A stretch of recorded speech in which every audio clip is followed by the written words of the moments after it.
चुनाव प्रचार के दौरान भाजपा कार्यकर्ता से गाली गलौज व धमकी देने की शिकायत के बाद कांग्रेसियों ने किया थाने का घेराव। नवगठित नगर पंचायत शिवनंदनपुर में चुनाव प्रचार के दौरान भाजपा कार्यकर्ताओं के साथ गाली गलौज, धमकी एवं हथियार दिखाने के मामले में शिकायत दर्ज होने के बाद कांग्रेसियों द्वारा थाने का घेराव कर प्रदर्शन किया जा रहा है।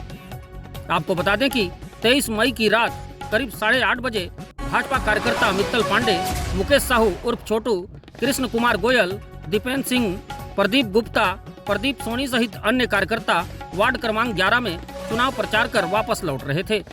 इसी दौरान मेन रोड स्थित हनुमान मंदिर के सामने शिवनंदनपुर निवासी नरेंद्र जैन से उनका सामना हुआ। शिकायत आवेदन में आरोप लगाया गया है कि नरेंद्र जैन ने भाजपा कार्यकर्ताओं के साथ अभद्र व्यवहार करते हुए गालियां दी तथा धारदार हथियार निकालकर जान से मारने की धमकी दी। मौके पर मौजूद लोगों ने बीच बचाव कर मामला शांत कराया। भाजपा पदाधिकारियों ने घटना को चुनावी माहौल बिगाड़ने की कोशिश बताते हुए आरोपी के खिलाफ सख्त कार्रवाई की मांग की, जिस पर पुलिस ने भारतीय न्याय संहिता की धारा 296, 351, 3 एवं आर्म्स एक्ट के धाराओं के तहत मामला दर्ज किया है। इस मामले में भाजपा जिलाध्यक्ष मुरली मनोहर सोनी ने बकायदा प्रेस विज्ञप्ति जारी कर घटना का उल्लेख किया है, जिसके बाद सोमवार यानी आज कांग्रेसियों के द्वारा प्रदेशाध्यक्ष दीपक बैज के नेतृत्व में विश्रामपुर थाने का घेराव कर जमकर प्रदर्शन किया जा रहा है। वहीं नगर पंचायत शिवनंदनपुर का यह चुनाव अब पूरी तरह राजनीतिक प्रतिष्ठा की लड़ाई में बदल चुका है। कांग्रेस जिला उपाध्यक्ष नरेंद्र जैन पर आर्म्स एक्ट के तहत अपराध दर्ज के बाद शुरू हुआ विवाद अब कांग्रेस और भाजपा के बीच खुली राजनीतिक जंग का रूप ले चुका है। एक तरफ कांग्रेस भाजपा सरकार और पुलिस प्रशासन पर सत्ता के दुरुपयोग का आरोप लगाकर विश्रामपुर थाने के सामने अनिश्चितकालीन धरने पर बैठी है, वहीं दूसरी ओर भाजपा ने भी कांग्रेस नेताओं पर चुनावी माहौल बिगाड़ने और भाजपा कार्यकर्ताओं को धमकाने के गंभीर आरोप लगाए हैं। सोमवार को कांग्रेस प्रदेशाध्यक्ष दीपक बैज स्वयं विश्रामपुर थाने पहुंचे और कार्यकर्ताओं के साथ धरने पर बैठ गए। भीषण गर्मी के बीच कांग्रेस नेताओं ने भाजपा सरकार और पुलिस प्रशासन के खिलाफ जमकर नारेबाजी की।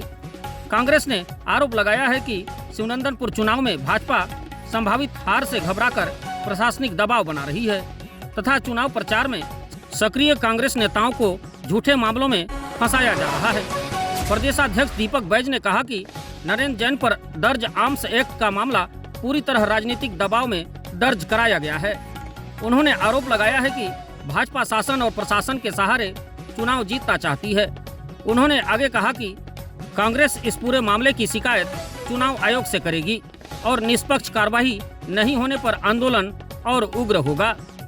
घटना स्थल पर पूर्व मंत्री अमरजीत भगत ने भी पुलिस कार्रवाई को सत्ता प्रेरित बताते हुए कहा कि लोकतांत्रिक व्यवस्था में निष्पक्ष प्रशासन आवश्यक है, लेकिन यहां राजनीतिक दबाव में कार्रवाई की जा रही है। उन्होंने चेतावनी दी है कि कांग्रेस पीछे हटने वाली नहीं है। इधर मंगलवार को पूर्व मुख्यमंत्री भूपेश बघेल के धरना स्थल पर पहुंचने की खबरों से राजनीतिक माहौल और अधिक गर्मा गया है। शिवनंदनपुर का चुनाव अब स्थानीय मुद्दों से निकलकर प्रदेश स्तरीय शिकायत का केंद्र बनता दिखाई दे रहा है। कांग्रेस ने नरेंद्र जैन पर दर्ज आर्म्स एक्ट की धारा हटाने, नरेंद्र जैन की पत्नी की शिकायत पर अपराध दर्ज करने तथा विश्रामपुर थाना प्रभारी को तत्काल निलंबित करने की मांग को लेकर अनिश्चितकालीन धरना शुरू किया है। धरना प्रदर्शन को लगातार जारी रखने के लिए कांग्रेस प्रदेशाध्यक्ष दीपक बैज के निर्देश पर प्रभारी महामंत्री मलकित सिंह गेदू ने बालकृष्ण पाठक, हरिहर प्रसाद यादव, प्रदीप गुप्ता, अशोक श्रीवास्तव, नरेश राजवाड़े, अखिलेश प्रताप सिंह और नवीन जायसवाल सहित 7 वरिष्ठ नेताओं को जिम्मेदारी सौंपी है। इधर भाजपा जिलाध्यक्ष मुरली मनोहर सोनी ने प्रेस विज्ञप्ति जारी कर कांग्रेस नेताओं पर भाजपा युवा मोर्चा कार्यकर्ताओं के साथ गाली गलौज, हथियार लहराने और जान से मारने की धमकी देने का आरोप लगाया है।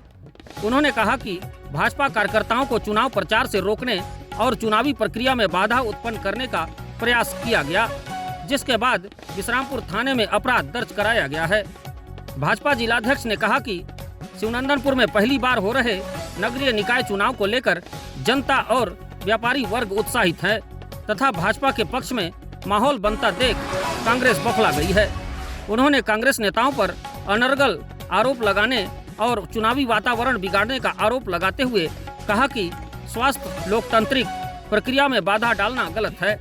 उन्होंने दावा किया है कि प्रदेश और केंद्र सरकार की जनहितकारी योजनाओं के कारण जनता भाजपा के पक्ष में मतदान को उत्सुक दिखाई दे रही है तथा इसी कारण विपक्ष हताशा में इस तरह के विवाद खड़े कर रहा है। भाजपा ने पुलिस द्वारा दर्ज अपराध की निष्पक्ष विवेचना की बात कहते हुए कांग्रेस के आरोपों को निराधार बताया है। सुनंदनपुर नगर पंचायत में भारतीय जनता पार्टी को आम जनता का अपार सहयोग मिल रहा है, जिसे देखकर कांग्रेस के कार्यकर्ता बौखला गए और उनकी बौखलाहट इतना आ गई कि वो हमारे कार्यकर्ताओं पे औजार लेके उनको मारने के लिए दौड़ रहे हैं, धमकी दे रहे हैं। उसके खिलाफ में हम लोग आज थाना में आकर अपराध दर्ज कराने के लिए एक निवेदन किए। हमारे कार्यकर्ता उसमें 5-6 लोग थे, मित्र पांडे जी भी थे, साथ में अन्य लोग 11 नंबर वार्ड से निकल के जब आ रहे थे तो वो आगे प्रचार के लिए जा रहे थे। उसी समय इन लोगों से ये इनका प्रचार को रोकने के लिए प्रयास किए और जब इन लोग आगे बढ़े तो औजार लेके इनको मारने की धमकी दी गई, जान से मारने की धमकी देते हुए इनको खींचने का प्रयास किया गया। उस समय काफ़ी लोग वहाँ के आम जनता भी आ गई जो बीच बचाव करके उनको अलग अलग करते। जो अपने नगर पंचायत सुनंदनपुर में जो आम जनता का जो रुझान और उनका जो अपार सहयोग अभी मिल रहा है भारतीय जनता पार्टी को, उसको देखकर ये बौखला गए। आज हम लोग सूरजपुर जिले के विश्रामपुर थाने में अनिश्चितकालीन धरना पर बैठे हुए हैं और तमाम हमारे कांग्रेस के कार्यकर्ता लगातार उपस्थित हो रहे हैं। जिस तरह से शिवनंदनपुर में नगर पंचायत चुनाव चल रहा है और नरेंद्र जैन हमारे जिला कांग्रेस के उपाध्यक्ष हैं और इस शिवनंदनपुर नगर पंचायत चुनाव का चुनाव संचालन कर रहे हैं।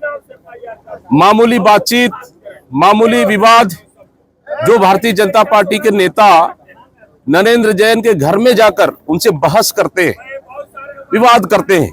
मामूली विवाद में ना कोई लड़ाई झगड़ा, ना कोई हथियार, ना कोई इस तरह कोई बड़ा वारदात, कुछ भी नहीं। मामूली सा आपसी बातचीत में थोड़ा सा बहस हो गया। रात को 1 बजे भारतीय जनता पार्टी के नेता जिला अध्यक्ष के लेटर पैड से यहाँ पे उनके खिलाफ FIR होता है। FIR हुआ, उस FIR में आर्म्स एक्ट का धारा लगाया गया है। जब दूसरे दिन रात को 1 बजे दूसरे दिन जब हमारे तरफ से आवेदन आया, उसका अभी तक FIR नहीं हुआ। आज हम लोग थानेदार से पूछने आए थे, भाई आपने FIR किया तो हमारे आवेदन पे FIR क्यों नहीं किया? और रही बात आर्म्स एक्ट किस आधार पर लगाया गया है, क्या आपने जांच किया? थानेदार ना नहीं किया हूं, अब जांच करेंगे। हमारा सवाल यही था कि अगर आर्म्स का मामला है, किसी को चाकू मारा गया है या किसी पिस्टल उनके पास था क्या, AK-47 था क्या, अगर आर्म्स का मामला है, अगर आया है शिकायत तो आप जांच कर लेते। जांच के बाद अगर आर्म्स उनके या मिल जाता, सही उपयोग हुआ है, पिस्टल था, AK-47 था, आप आर्म्स एक्ट लगा देते, NA लगा देते। अगर सूरजपुर जिले को खतरा है उनसे तो कौन रोका है? ना कोई जांच, ना कोई हथियार, बिना हथियार मिले, बिना जांच किए सीधा आर्म्स एक्ट लगा देना, ये कौन सा न्याय संगत है? फिर हमारा आवेदन पे FIR तक नहीं होना, ये कौन सा न्याय संगत है? इस मामले को लेकर यहाँ हम लोग चर्चा करने आए। थानेदार और CSP या DSP है शायद, वो लगातार घुमा फिरा कर रहे थे, इसलिए हम लोगों ने थाने पर आज बैठे हैं। ये चुनाव भारतीय जनता पार्टी हार रही है शिवनंदनपुर में, उनके खिलाफ माहौल है, इसलिए जबरदस्ती हमारे नेताओं के ऊपर कार्रवाई कर ये डर और भय पैदा करना चाह रहे ताकि ये चुनाव जीता जा सके।